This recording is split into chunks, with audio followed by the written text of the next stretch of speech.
কি হয়েছে খোকা হাঁপাচ্ছিস কেন? কি হয়েছে বাপ তোর? বাবা তুমি আর আমি যে ব্যাংকের থেকে টাকা চুরি করিলাম সেই ব্যাংকের ম্যানেজার তোমার গাড়িতে এসে বসে আছে। খোকা তাহলে এবার কি করবো বা? এখন তো আমার তুই যখন ভয় ঢুকে দিয়েছিস আমার তো জামা কাপড় থাকে না, কি করি? এবার শোন একটা কাজ কর, এখানে একটা বুদ্ধি আছে বলো। আরে আবারে তোমার ওই বুড়ো হাবড়া বুদ্ধি বাদ দিতে পারো? তুমি আমার বুদ্ধি নাও, তুমি আমার বুদ্ধি নাও। খোকা তাহলে বাপ তোর বুদ্ধিটাই কাজে লাগাই, বল। ওই ম্যানেজারের কে বলবো কি টাকা আমি চুরি করেছি আর তুমি বলবা যে আমি চুরি করি। ম্যানেজার তো আর আমাকে ধরতে পারবে না। একবার তুমি কবা আমি চুরি করেছি আর আমি কবা আমি চুরি করেছি। शाबाश बेटा।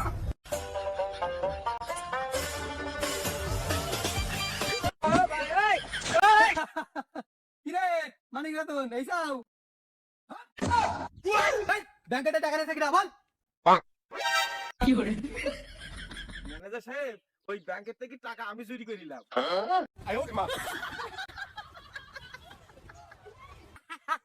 দাঁড়া শালা বুড়ো শগুন, দৌড়ছিস কেন? আমার বের কথা বললি তো জমি কিনা লাগে। হ্যাঁ ম্যানেজার সাহেব মেরি ঠ্যাং ভেঙে দাও একেবারে।